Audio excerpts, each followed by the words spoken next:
and welcome to the latest episode of KRAD COVID Readings. I'm Keith R.A. DeCandido, doing my bit to ameliorate the coronavirus blues. Previously on this reading series, I read a story of Shirley Holmes and Jack Watson called 6 Red Dragons. That was actually my second Shirley and Jack story.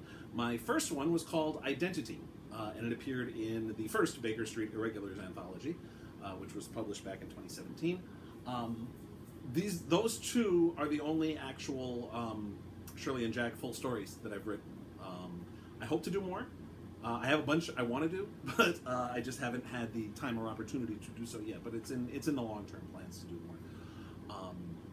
But what these are basically are updates of Sir Arthur Conan Doyle stories. 6 Red Dragons was a variation on the 6 Napoleons, and here we are now going to do a story called Identity, an adventure of Shirley Holmes and Jack Watson. This is actually the story that first brings them together. I hated oncology rotation. I never told anybody this because nobody gave a damn. I was a 4th year med student. It was December. Everybody who mattered at the hospital, basically a mess of people, none of whom were me, got the first shot at vacation, including all the oncologists at New York Presbyterian, which meant I pinch hit for whoever they told me to. This week, it was Dr. Antropov. Mostly it just meant seeing people who had regular treatments who were on a strict schedule. Anything that needed more than your basic babysitting wasn't going to happen until Antropov got back, which meant I was going to spend my week supervising ongoing chemotherapy and radiation treatments. Monday morning, my first appointment was Martha Hudson, in for her weekly chemo. She was a white lady in her 40s, looking haggard like most chemo patients. Her chart told me that she was most of the way through month number 2 of chemo for endometrial cancer, and that 4 months ago she had a hysterectomy. Her appearance told me she was well off, since she wore elegant name-brand clothes, fancy jewelry, and a nicely styled butch haircut. She had the money to pay someone to style what little hair she had left. Miss Hudson, I'm Jack Watson. I'm filling in for Dr. Antropov this week. I know, Dimitri told me he was flying home to visit his family for the holidays. That was more than he told me. Then again, he didn't let me call him Dimitri either. How you feeling, Miss Hudson? Please, call me Martha, and I feel like hammered shit. I smiled. Hammered shit. Yes, it's where you take regular shit and pound it repeatedly with a hammer. Wham, wham, wham, wham. She used her right fist as a hammer and pounded it into her left palm. So pretty shitty then. Yes. I'm taking naps all the time, and the techs are finding it harder and harder to find a good vein. Looking down at her right arm, I noticed bruising around the bandage from where the IV was inserted. Yeah, it's going to happen sometimes. They may need to switch arms before this is over. Really? Dimitri told me not to worry and that it was all in my head. No, it's all in your arm, and it's going to hurt like a son of a bitch. I didn't usually use foul language with patients, but Martha started it with hammered shit. So. Oh, it does, believe me. But I'd rather stay with the right arm in any case. I'm left-handed, you see. And if my left arm becomes as useless as my right, I won't be able to draw. You're an artist. The chart didn't list her occupation. She chuckled. Hardly. I simply enjoy drawing. It relaxes me, and I need all the relaxing I can get right now. Thought you said you were taking a lot of naps. Sounds like you're already pretty relaxed. I grinned to let her know I was just teasing. Sure enough, she chuckled again. You're very droll, Dr. Watson. It's Jack, and I don't get to be called that until May. Ah, that explains it. If you're still a med student, then you're allowed to have a bedside manner. I understand they have that removed when they give you the doctorate. Well, actually, that's elective surgery. In any case, Jack, my need for relaxation is mental rather than physical. My home situation has become more challenging since the cancer diagnosis. She didn't go any further, and I didn't ask. Her home life wasn't my problem, especially since she wasn't even really my patient. I checked the chart over, but nothing leaked out. Is there anything else you wanted to ask or talk about? No, I'm fine. I mean, I'm not fine. I'm undergoing chemo, but the alternative is far worse. I just wish... She cut herself off. Never mind. Are you attending Columbia's med school? I nodded. Yeah, I did 2.5 years at Hopkins, then I joined the Army. Once I got back from Afghanistan, I enrolled in Columbia to finish off. So you're from Baltimore? Originally. After I got home, I needed a fresh start, and I heard this was a hell of a town. She smiled. Oh, it very much is, Jack. In fact, the Bronx is up, and the Battery is down. Yeah, and I get to ride in a hole in the ground every day. I'd left my smartphone on the desk and it buzzed, vibrating an inch to the left. "Excuse me," I said as I grabbed it. I learned the hard way to make sure I checked my text messages as soon as I got them. Otherwise, the docs who needed me to run some errand or other right now, this minute, would get all pissed. But it turned out not to be a doctor. Damn it! "What's wrong?" Martha asked. I shook my head and put the phone down. "Sorry, just found out I didn't get the apartment I was shooting for." She looked at me funny and I added, "I'm rooming with a guy who has a place down on 84th. It's rent-controlled, 2-bedroom, and we're both grad students, so we're never home to get in each other's way. Unfortunately, it's going co-op in the new year, and my roomie decided to just take campus housing at Columbia." "You're not doing that?" "Hate dorms. Too much like the barracks." "Oh, that makes sense." She put a finger to her chin, then let out a long breath. "I'm sorry, Jack, I'm starting to fade. Is there anything else?" I looked at the chart again, but that was just to make it look good. No, we're done for now. Next week is your week off, and Dr. Antropov will be back in the new year, so he'll take care of you then." She nodded and slowly got to her feet. "Oh, not good. You okay to get home?" "I have a car service. It's not far in any case. I'm right over on Riverside Drive." She looked at me. "You're a very good listener, Jack. Might I be so forward as to make you an offer? One that will solve your housing problem?" I frowned. "I guess." "I have a niece. She's, well, difficult. And she needs a companion, someone who listens well and can engage her without asking what she deems to be stupid questions. That was me until a few months ago, but, With a nod, I said, "Right." "She's also a student at Columbia, and she has rejected every person she's interviewed. She might reject you as well, of course, but it's gotten to the point where I just took down the Craigslist ad. I'm rather desperate." I hesitated. This was totally out of left field, and I'd only just met the woman. She then said, "You would have an entire floor of a Riverside Drive townhouse to yourself, rent-free." That got my attention. "Okay, what do I have to do?" "Talk to my niece. Are you free this evening?"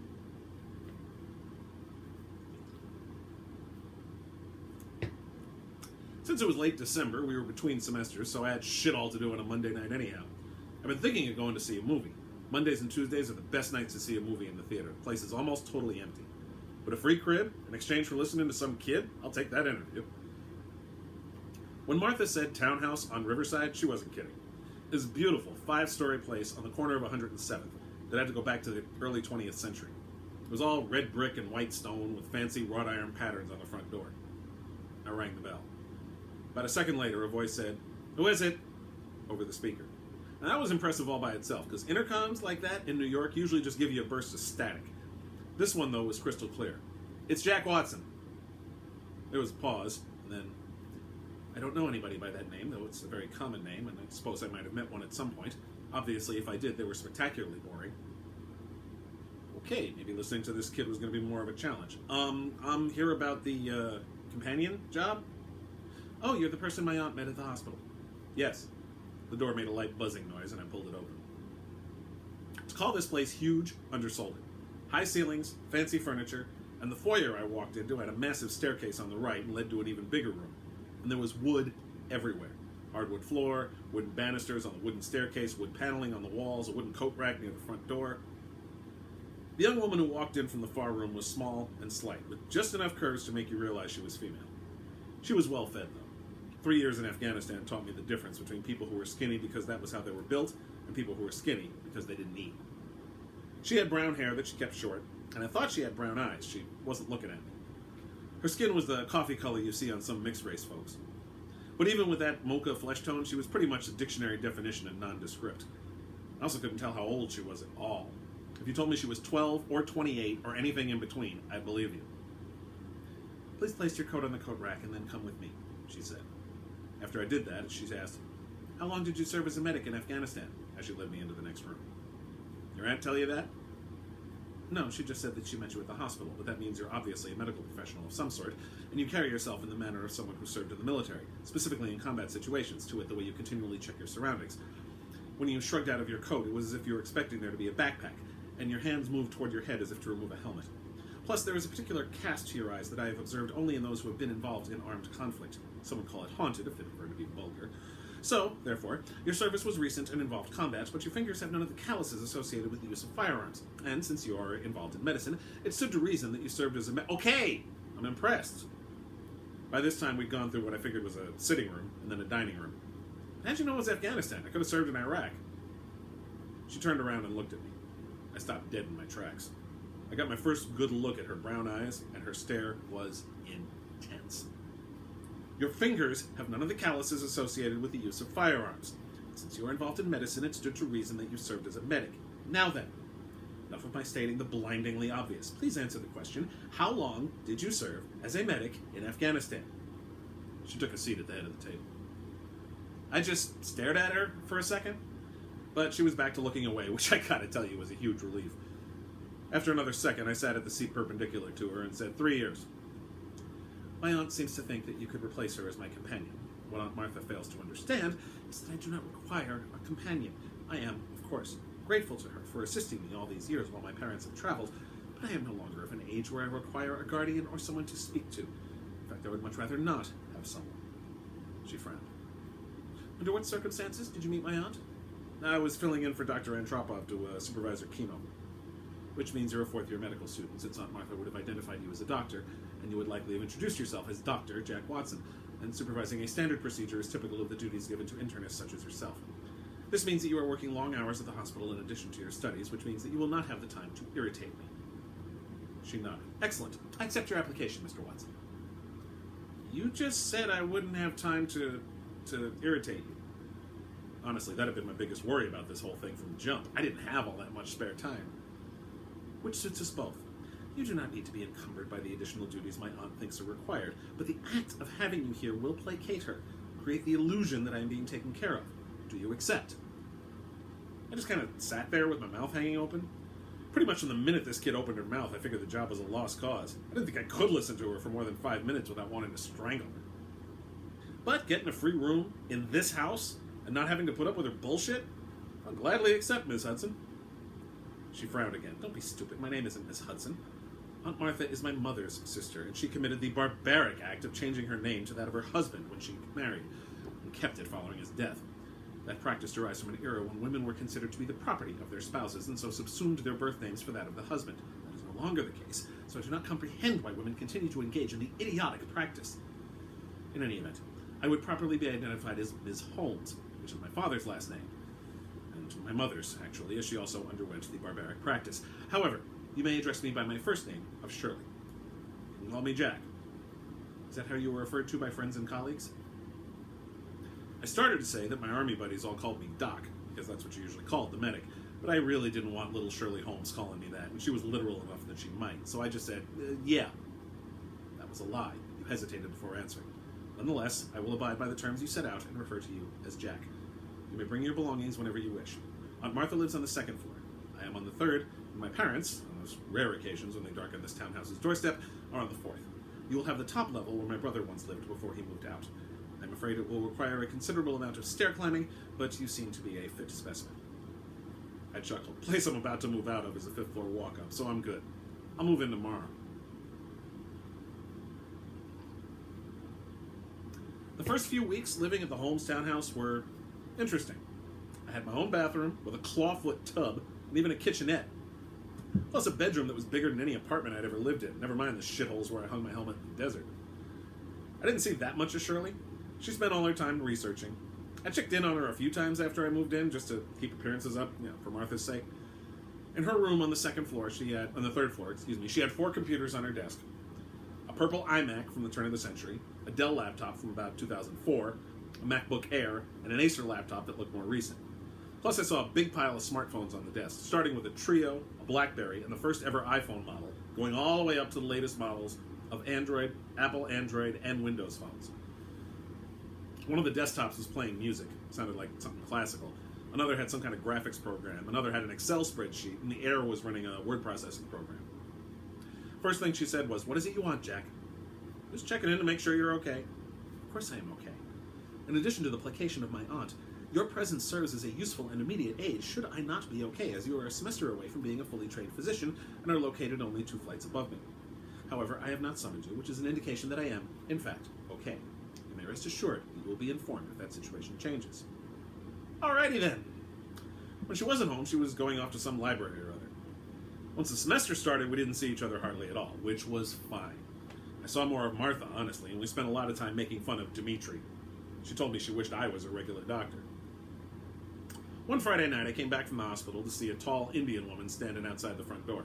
She was staring at the wrought iron pattern. "Can I help you?" I walked up to the door next to her. "Do you live here?" She spoke with an accent that sounded a little British. "I do, yeah." "Oh. Is this Shirley Holmes's place?" Yeah, it is. I rent out the top floor. You here to see her?" "I think so." That was a weird answer. "You a friend of hers?"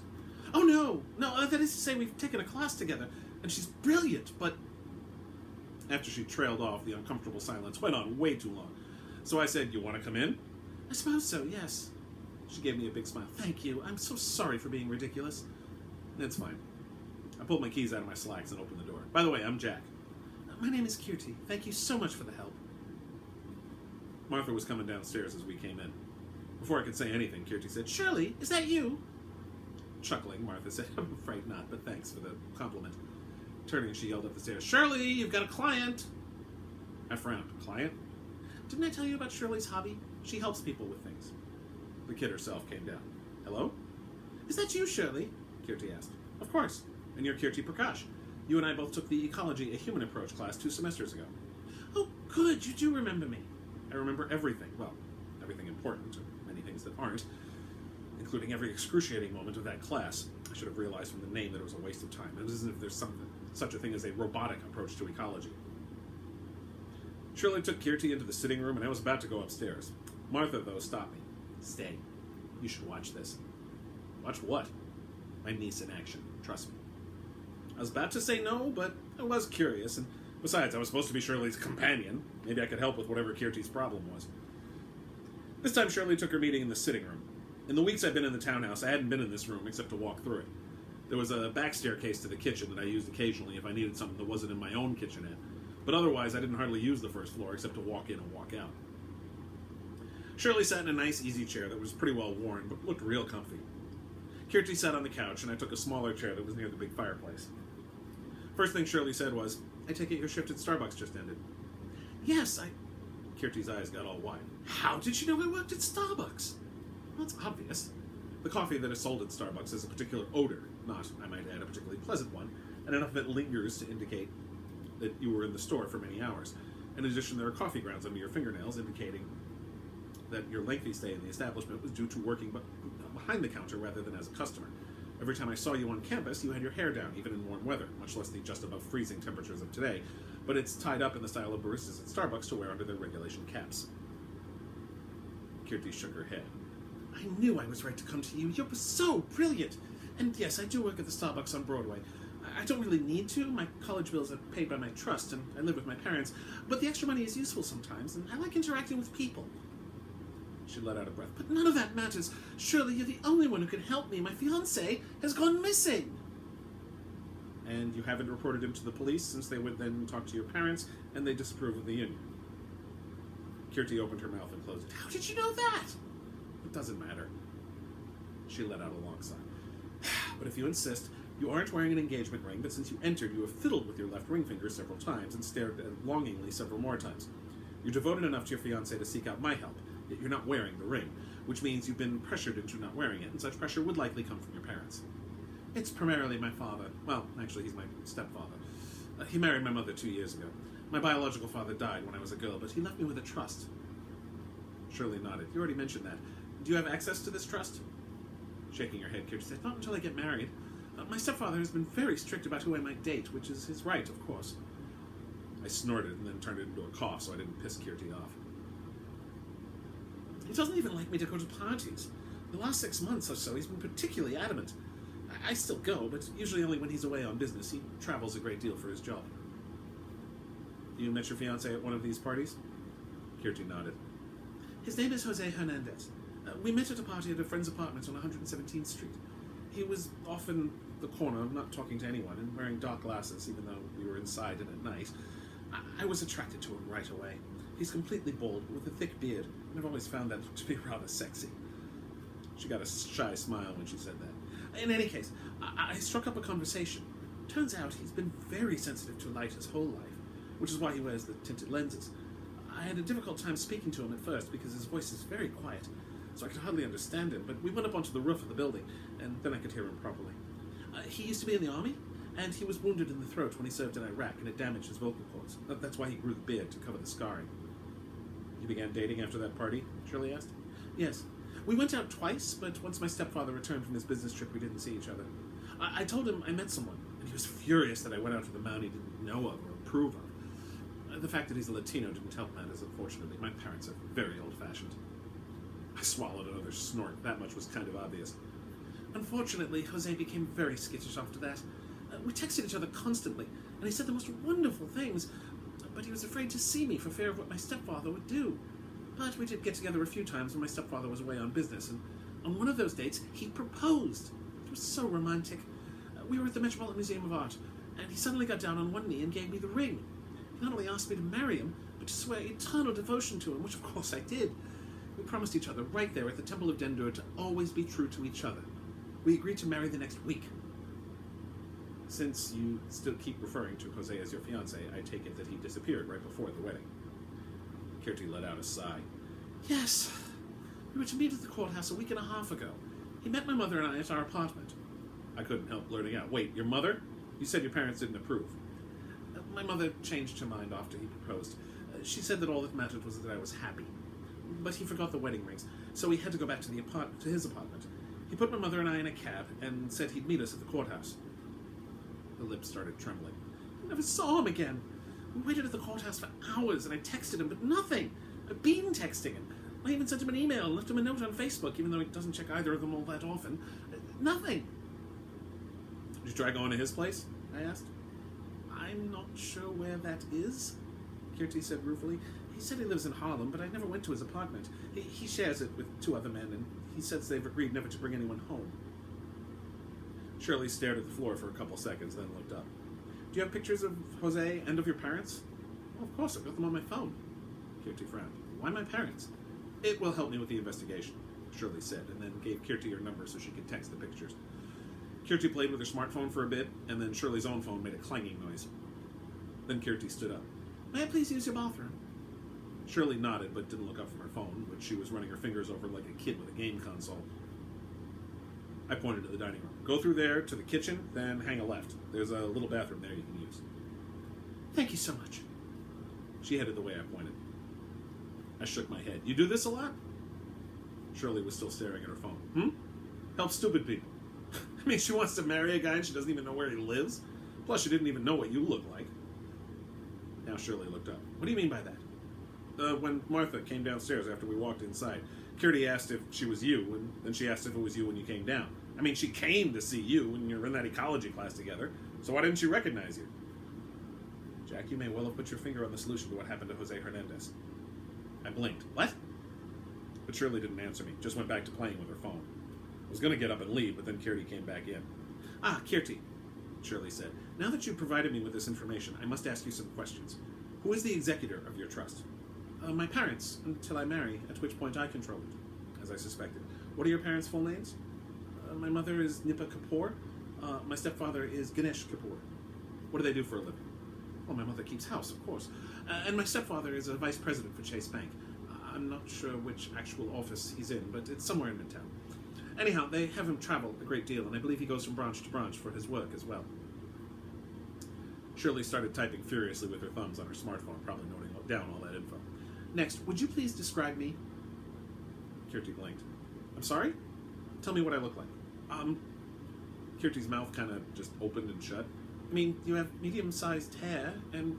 I'm sorry, I don't understand what this has to do with finding Jose. I'm just confirming something Jack noticed. Are you familiar with a condition known as prosopagnosia? No? Kirti said, but I was nodding my head. Face blindness. Basically, it means you have trouble recognizing people, even if you met them before. It was more complicated than that, but unlike Shirley, I was just as happy not to bury people in jargon and long-winded explanations. Oh. Kirti sounded confused. I do have difficulty with that, but I'm still not clear as to what any of this has to do with Jose. Shirley stood up and held her smartphone display out toward me. Jack, this is a picture of Ganesh Kapoor. I looked at it. It showed a dark-skinned man with hair that had enough product in it to count as a deadly weapon. He had a sharp nose, wide brown eyes, and small ears, and was clean-shaven. Also, he was wearing a gray suit. Okay, I said with a shrug. Then she swiped a finger across the display and showed it to me again. This is Jose Hernandez. I looked at a bald guy with a thick beard. He was wearing shades and just a sweatshirt and jeans. And then I saw it. He had the same nose, the same ears. I shook my head. Shirley then turned to Keardy. Is it reasonable for me to assume that your intention is to wait until Jose is found and marry him? Of course! Why do you think I want you to find him? And until that time, your mother and stepfather are in control of your trust. Yes! Shirley nodded. Excellent. I will take on your case, and I promise that I will have Jose's location by this time tomorrow. I shot Shirley a look. Keardy's eyes went all wide again. You can find him that fast? I was more wondering why it was going to take that long, but I didn't say anything. Absolutely. Oh, thank you! Keardy got up and moved towards Shirley, but she flinched. Please! Shirley cried out and was the loudest I'd heard her say anything in the month or so I'd been living here. Do not touch me! Keardy backed off. She looked like she'd accidentally stepped on a puppy. I'm so sorry, but thank you ever so much. A few seconds later, Keardy left, and I just stared at Shirley. Why didn't you just tell her that her stepfather was posing as this Jose guy? Were you not even paying attention, Jack? Every time I state the obvious, the person to whom I provide the statement asks for proof. You can't just accept that I know you served as a medic in Afghanistan or that Keardy works at Starbucks. I must explain it. For that reason, I prefer to provide Keardy with documentation to supplement my declaration that the man who wooed her is her own stepfather in disguise. It wasn't a bad disguise, I said, especially with her being face-blind, but the army part of the story doesn't hold up. Shirley tilted her head. How so? If he's that sensitive to light, the army wouldn't have sent him to the desert. Hell, they probably wouldn't have taken him at all. Yes, well, your assessment of Keardy's intelligence was not altogether unfair, Jack, and I'm sure that Kapoor was counting on her not knowing such minutiae. Now then, let us commence with the verification.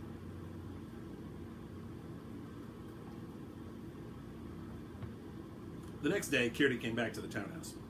Shirley and I had been up half the night digging stuff up online, and then I took a trip out to talk to people while she stayed home and sent emails and made some phone calls. Gotta admit, I was enjoying this, mostly because I was really looking forward to Kapoor's comeuppance. This asshole manipulated his own stepdaughter, and my plan was to offer to walk Keardy to the 24th precinct myself to file charges. When I opened the door to let Keardy in, she didn't even say hi or anything. Did you find him? Come on in, Keardy. Shirley's waiting in the sitting room. I took her coat and hung it up on the coat rack, shaking my head at the fact that I just talked about a sitting room. Never in a million years did I see myself ever even being in a sitting room, much less living in a house with one. Anyhow, we sat in the same spots we were in the previous day, except Keardy was actually on the edge of her seat. So where is Jose? Before I answer that, I must ask you a question, Shirley said. Where's your stepfather right now? Well, he took my mother out to dinner tonight at Rosa Mexicano near Lincoln Center. In that case, the answer to your question is the same. The person who asked you to marry him, who identified himself to you as Jose Hernandez, is currently taking your mother out to dinner at Rosa Mexicano near Lincoln Center. There was a quick pause, and then Keardy shook her head. Is this some sort of joke? I believe our interactions to date should have made you realize, Keardy, that I do not joke. I find humor to be confusing and imprecise and frustratingly subjective. Nonetheless, even if I were the kind of person who would joke, I am not doing so now. The fictitious Jose Hernandez is, in fact, your stepfather, Ganesh Kapoor, in disguise. Now Keardy stood up. That is the most ridiculous thing I have ever heard. You've hardly done any investigating or searching. It's only been one day. I actually made this particular determination yesterday before we finished talking. With Jack's help, I've spent the last 24 hours acquiring evidence, since I assumed that, despite the fact that you specifically came to me because of my brilliance, you would not simply accept my word. This is the most absurd thing! I got up out of the chair and put a hand on her shoulder. Look, Keardy, I know it's hard to accept, but hear her out, okay? Trust me, you need to listen to her. Keardy stared at me for a few seconds, then let out a noise like a burst pipe and sat back down, folding her arms. Very well. Tell me your ridiculous story. As I also sat, Shirley shot me a look that I couldn't figure out. Maybe it was her way of saying thank you. Then she turned her intense stare right at Keardy. Ganesh Kapoor is a liar. He does not work for Chase, although he used to, albeit not in a position that would afford him many travel opportunities, as he was a teller at a branch located in Rockefeller Center. He was fired for cause 10 months ago due to multiple... You're lying! Keardy screamed. Shirley stared more intently. He was fired for cause 10 months ago due to multiple sexual harassment complaints from both coworkers and customers. And I am not lying. I never lie. I find it even more irritating than humor. Keardy, I talked to the bank manager, I said, leaning forward, and she told me all of this. I didn't mention the part about how I told the woman I was Kapoor's doctor and I was worried about his mental health. She was reluctant to say anything up until I said that last part, and then she couldn't shut up about it, what an awful guy he was and what he did. He allowed himself to be fired so he could collect unemployment while he searched for another job, but was unsuccessful. However, not wishing to be viewed as unable to support his new family, he pretended to work, having already talked up his job as something far greater than what it truly was. At that point, he realized he had control over your trust, and would continue to do so as long as you remained single. So he became stricter regarding your dating practices, and at the same time, created a simple disguise. A false beard covered his non-existent wound that was his excuse for altering his voice. He contrived a reason to wear tinted lenses, and he removed his toupee. That would combine with your prosopagnosia to make the disguise effective. Living with you for so long made him aware of your habits and your preferences, and he played to them while pretending to be Jose. He kept other details vague, and also chose a very common pseudonym that would discourage attempts at an online search. I just nodded. Shirley had checked whitepages.com and found more than 100 men named Jose Hernandez in Manhattan alone. His proposal was sufficiently romantic that you could not possibly have said no, and then extracted a promise from you to always be true only to him, thus just decreasing the likelihood of you even finding another relationship, much less someone to marry, after his disappearance, which was, in fact, him simply removing the disguise and becoming Ganesh Kapoor full-time again. Thus, he has guaranteed indefinite control of your trust, allowing him to maintain the fiction of his being a bank vice president to the general public. Kirti was just shaking her head and looking away. No, I don't believe you. Shirley, though, was relentless. I also was able to obtain the financial records of Ganesh Kapoor. She pulled a first-generation iPad off the floor and handed it to Kirti. As you can see, he has been making weekly transfers from the bank that houses your trust fund to his own account. I shuddered again. This civilian kid had no business getting her hands on financial records. I had asked her that morning where she got it, and she had just said a friend of the family. Since she didn't lie, that was actually true, but she wouldn't tell me anything else past that. Kirti stood up, tears running down her cheeks. I can't believe you would say this about my father! Maybe I will go to the police. It's obvious you don't understand a thing about what I'm going through. Jose loves me, and I will find him! And then she just walked out. She probably would have slammed the door, but the wrought iron was too heavy for that. Shirley was staring at the doorway to the foyer, through which Kirti had just stomped out. Her mouth was hanging open, and she had a look on her face that I'd never seen before. Confusion. I don't understand. I provided her with incontrovertible proof. The bank records alone should have done it. This makes no sense to me. Actually, it's pretty simple. I doubt it. She shook her head derisively. If I can't figure it out, I'm not clear as to how you might. I ignored the dig. She's in love. What? More confusion. How could she possibly love someone who doesn't exist? I sighed. Look, Kapoor did his job way too well. Kirti's in love with Jose Hernandez, and nothing we say is going to change that. She won't believe anything bad said about him. She looked at me like I was nuts. And this makes sense to you. Chuckling, I said, I don't know if I go that far, but at the very least I can understand it. I looked over at the doorway. Hell, I wish I loved someone enough to be that stupid about. There's nothing in the world that justifies stupidity, which you'd think would mean there'd be less of it. She sighed. Oh, well, it was an interesting problem at the very least. Very engaging. And you were quite helpful, Jack. I would not have known of her prosopagnosia without you, and that was the key to the problem. She would surely have recognized her own stepfather, even with the false beard and dark glasses and false voice, but for that. Also, your verification of his employment history was quite valuable. That required prevarication, which is not something at which I excel. Wow, you're actually admitting to sucking at something. She almost sneered. I would never admit such a thing, particularly not in such vulgar terms. My lack of facility with lying is by choice, not ability. Lies are the source of much of what is wrong with the world, though it is hardly the only culprit in society's failings. I didn't have anything to say to that, so we just stood there in an awkward silence for a couple seconds before I said, I'd better get back upstairs. Got the overnight shift tonight, and I want to grab a nap before I go. Before you retire, Jack, I just wish to say that I may have been mistaken in my initial assessment of you. Perhaps, if you are amenable to the notion, you might aid me with other clients that ask for my assistance? Depends. I grinned. Do all of them stomp out like 4-year-olds? Hardly. In fact, just yesterday I received a prototype for a new smartphone that isn't actually on the market yet, which was sent in gratitude by one of my previous clients. I was going to spend the evening testing its capabilities. I smiled. You do that. Don't take a nap. Wait, she said testily. What? She sighed. You haven't answered my question, Jack. Please do so before departing. I remembered her comments on humor, which probably extended to sarcasm. Yes, I'd be happy to help you out if I can. Good. Then she turned and headed toward the kitchen without another word. Definitely not what I was expecting. maybe hanging out with this kid was going to be more interesting than I thought. That's the end of that. My first Shirley and Jack story, and of course, like I said, the second one. This is Six Red Dragons, which is elsewhere in this reading series. And who knows, there'll be a third story someday, maybe, hopefully, possibly. Thank you very much for watching. You can find me online at DeCandido.net. Read my blog at DeCandido.wordpress.com. And please support me on Patreon at patreon.com/KRAD.